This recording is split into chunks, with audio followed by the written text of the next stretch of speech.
You can take the boys out of the city, but you can never plug a dam in Denmark with your thumb. Intrepid Radio, with a haphazardly focused Scotty Roberts and the rollicking, adventurous Dr. John Ward, sticking their fingers in the hole in the dike of humanity.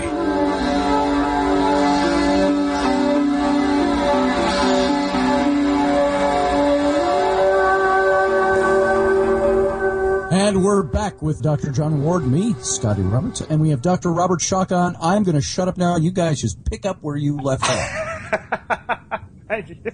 Dr. As I was saying before, we were rudely interrupted by the break. Did you mention existing quarries at Göbekli Tepe? Let me comment on that.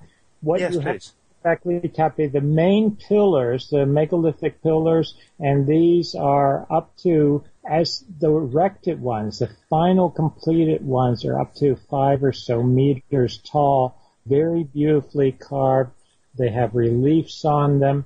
They're the ones with the animal reliefs, if I'm correct. Some of them, one in particular has carvings in the round. All the pillars, the largest, most beautiful ones, they not only have animals, but some of them have arms and hands and belts and loincloths, so they're anthropomorphic, humanoid. Okay. But they don't have their heads do not have facial features, what we could call their heads. They're sort of T-shaped. And what we were talking about before the break is that some of the quarries, or at least remains of the quarries, can still be seen on site, have been located. They're not that far from what's known as Enclosure D, one of the main stone circles. And I have pictures of this in Forgotten Civilization, my book. One of those quarries is maybe 500 to 1,000 kilometers away, so half a kilometer. Meters. Kilometer to a kilometer, the quarries are. And you can see where they started to quarry some further pillars, but left them in situ. And what they seem to have done is they would quarry them maybe a third larger than the completed pillars, so they'd rough quarry them out, then apparently take them to site and there do the final finishing work. They were doing this really has not been fully elaborate, should we say. May I ask, can you kind of describe for the audience and for myself, really, I've been a little bit selfish there. You've seen the quarries yourself. What kind of technique were they using to quarry the stone? Were they cutting in? And if they were cutting in to remove the said block, what kind of marks are left? Or is it smooth? Are they rubbing them? Similar to the obelisk, of course, in Aswan, where the granite obelisk, where we can see the grinding marks are still there, where they've literally ground the granite into dust to quarry the entire obelisk away. Whereas most of the audience know that I've been in Silsila for the past 6 weeks, where they were using conventional tools like chisels. So we have chiseling marks, we have distinct marks left throughout the whole of the quarry, but allows us to date them to various periods. What kind of marks are left in the quarry at Göbekli? Unfortunately, I can't answer your question the way I would like to be able to answer it, or the way you might like me to answer it, because these quarries that I have seen, and as far as I know anyone has seen at Göbekli Tepe, they're actually surface quarries, and what I mean by that is that they have exposed to the elements. We're talking limestone, we're talking 10,000 plus years ago, so you can see, for instance, a pillar, and they were starting to carve it out. They seemed to channel around it to probably undercut it. But the problem to see actual tool marks, they're basically not there to any extent because the surfaces have weathered. Yeah, so that kind of surface. I'm sorry, my sound is breaking up a little bit. I did not mean to talk over anybody there. Is this surface quarrying the same kind of thing? John, when he's referencing surface quarrying, is this what we saw like at the pyramids in Giza? You see a lot of surface quarrying there? It's very similar. The reference to surface quarrying is where we have the main stone of which the community requires is on the surface, hence surface quarrying. And it's not like what you witnessed, say, at Silsila, where we have sheer faces, or we have the gallery, where they've literally quarried the stone from beneath the surface, and they've created these vast caverns. You've seen, if you remember right this way, just actually behind the cenotaph of Senamut, there are some surface quarries left. and whether the exposed top stone, the flaky sandstone sediment, has been removed, which has revealed then a harder sandstone sediment layer, which they then exposed and then taken advantage of and quarried as a surface quarry. I hope that's a good enough example for you there. But my right now is, first off, they seem to be surface quarries, and secondly, these are quarries, of course, that were, well, put it bluntly, were abandoned, or, their last usage was 8,000 BC or earlier, and they have been exposed to the elements. They've probably been covered over, then eroded back and weathered, et cetera, et cetera. So at least from what I've been able to observe, there was no diagnostic tool marks, that type of thing, were obscured or weathered away. And they're not as in good shape as I would like to ideally see. Now, does that mean we won't find some good fresh quarry surfaces at some point? Not no, but so far I haven't seen them. In this wearing away, have you noticed, and a question comes from Richard over in our chat room, he asks if there's any evidence or sign of polychromy, or if you'd say polychromy, or would you say polychromy? Yeah. The varied colors. Yeah, painting colors. Were these surfaces colored? Were they painted? I don't know at this point. I saw no evidence for that. I did want to point out, though, that we find, besides the huge pillars, besides flint flake tools, because you find things like arrowheads, that type of thing, various points, general term for it.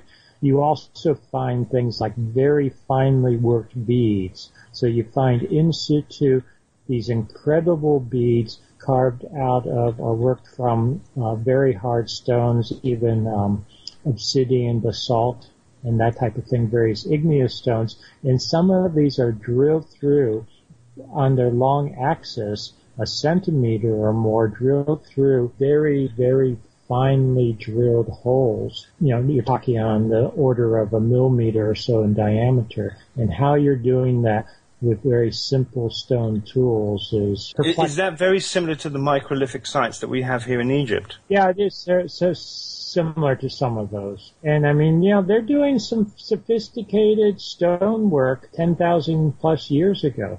You also, not at Göbekli Tepe, but I've been there, and the name of the site escapes me. It's a slightly younger site, but we're still talking, 7, 8, 9,000 years ago. And, for instance, a wonderful obsidian bracelet was found. Wonderful. Yeah, it's just worked, I think I've seen photographs of that. The 21st century obsidian bracelets. Tools, and I'm not taking a stance on whether there was, machining in a modern sense or not, but they were doing some incredible stonework at a very early stage. I'm kind of drawn to the microlithic sites, which we visited, both Maria and I, in the western deserts of Egypt.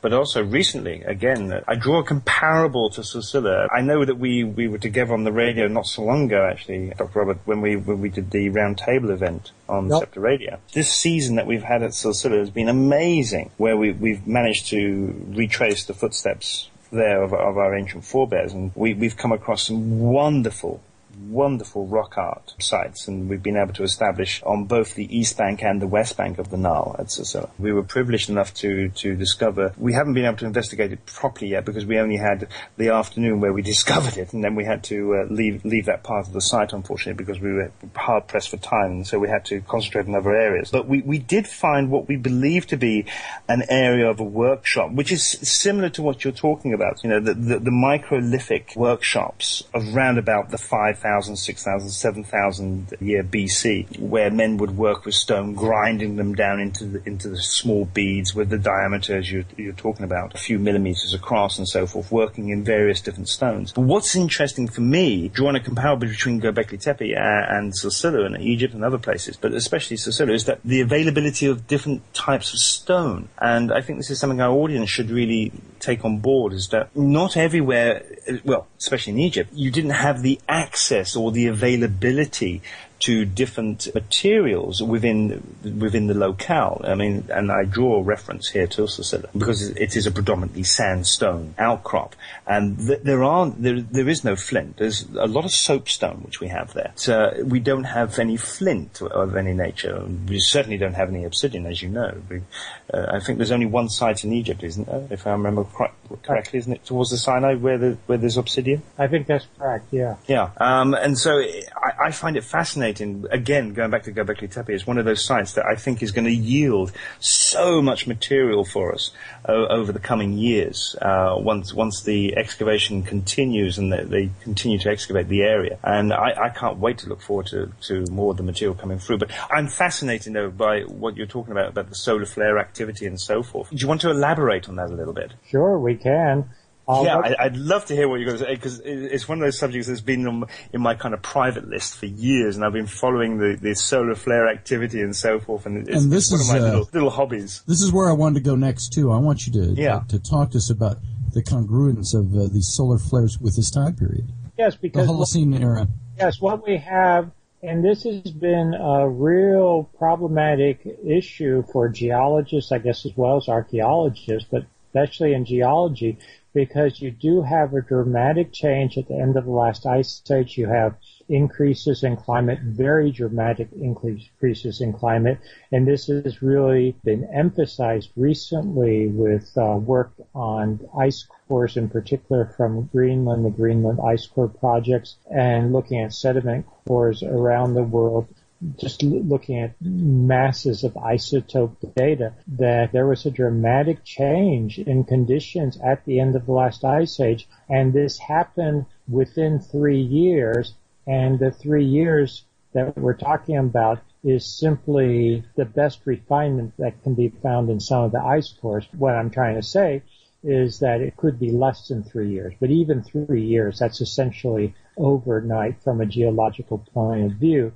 And what you have, just to give a little background, because it gets confusing, especially to perhaps some members of the general public who hear a little bit here, a little bit there.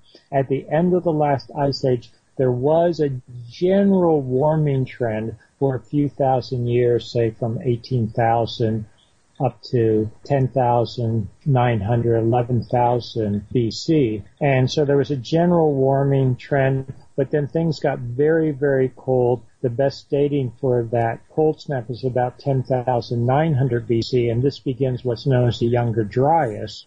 And it gets really cold for about 1,200 or so years, and then it gets dramatically warm at about 9,700 BC. So you have this getting a bit warmer, then this cold snap for 1,200 years, then an incredible warm snap where the change from in temperature now going in the opposite direction, getting warm, is much, much greater than how cold it got at the beginning of the Younger Dryas.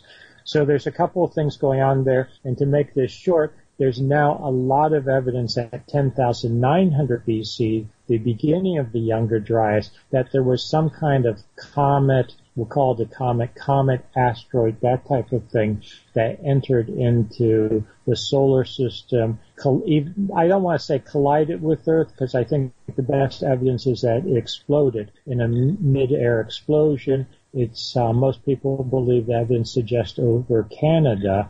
This would have caused a lot of dust and particulate matter being put into the atmosphere, which caused that final cold snap. Then it's even more dramatic because it's now really cold. And then 1,200 years later, we come out of that cold snap, and this correlates, I'm absolutely convinced, with solar activity, which we've now been able to detect using isotope data, that there was a major solar outburst at about 9,700 BC, and these continued for a number of centuries, even millennia. The sun becoming very agitated, if you would, going through periods of solar outbursts that slowly decreased until things calmed down again. I've got a caller here that's got a question from British Columbia calling in. Michelle, how you doing? Hi, Scotty.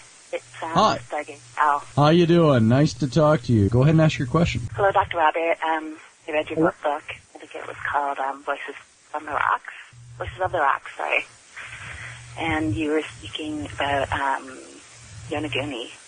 I was wondering if you still feel the same way that you felt about it not being man-made.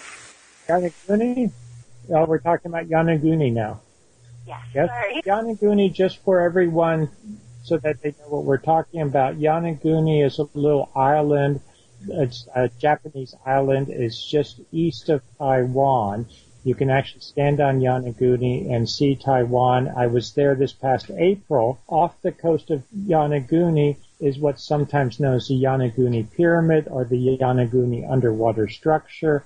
To make a long story short, as I said, I was just back this past April looking at further. Yes, I'm convinced that the primary structure is primarily natural, not artificial, but I've always said this since my first trip there, and I'm even feel more strongly about it now. There's lots of evidence on Yonaguni of very ancient inhabitants. So even if the Yonaguni structure is primarily natural, there's lots of evidence that people at very ancient time were inhabiting the island, and this ties in with what we were just talking about, because I think this earliest habitation of the island goes back to the end of the last ice age and just before the end of the last ice age, and we know now there's good geological evidence that we started to talk about earlier in the hour how the sea levels were much lower at the end of the last ice age. There's now good geological evidence that there was actually a land bridge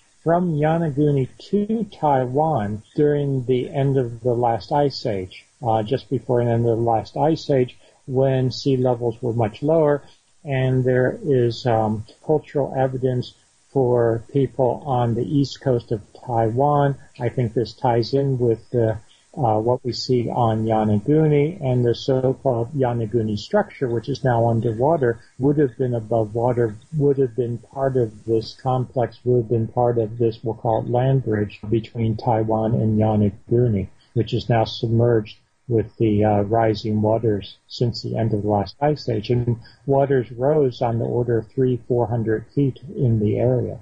So I do part of the bigger picture. So just because I think that the Yonaguni underwater structure itself is primarily natural, to me does not meaningless or we should simply disregard it. It's still part of what was happening at that remote time, and there were people living on Yonaguni, living on Taiwan, and connection. Is there anything with that Yonaguni structure that lends you to believe that the natural, when you see photographs of it in underwater photography, it certainly looks very geometric? It's absolutely very geometric, but what you have to realize is that you're looking at Miocene sandstone. It's very regular. It has very nice horizontal bedding planes.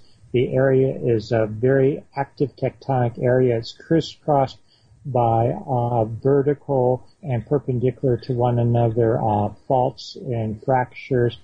And I've stood there on the coast of Yonaguni during minor tsunami, basically, and big storms, and I've seen the erosive features, the erosion and work as the waves beat against the rock and pull it apart, and it does pull it out, looking like huge steps. So I'm convinced that yes, it's a natural feature, but as I was saying, that doesn't mean that there weren't humans living there. And in fact, Sure. There are artificial structures on the island which are not carved out of the same type of rock. They're carved out of limestone, which fractures and breaks out very differently under natural conditions. And some of these artificial structures, I believe, essentially mimic the natural features of the Yonaguni Monument. So I think people at that time, in very ancient times, they looked at it with astonishment and wonder. It is an incredible natural feature, and I think it inspired them and caused them to mimic it, and some mimic the natural features in some of the things they were carving on the island. So it's a much more complex question, I think, than simply, it's artificial and it proves Lemuria mu, which is what some people would say, or it's all natural and it has nothing to do with anything and we should just dismiss it. It's not that black and white. I like that I've always wanted to go to, I must admit. And there's your underwater archaeology experience, John. Dr. Schoch, we have to go out for our hard bottom of the hour break, and we'll see you in a few minutes. Hang on. It's a lot like riding a two-humped camel. Intrepid Radio with Scotty Roberts and Dr. John Ward. Intelligent talk.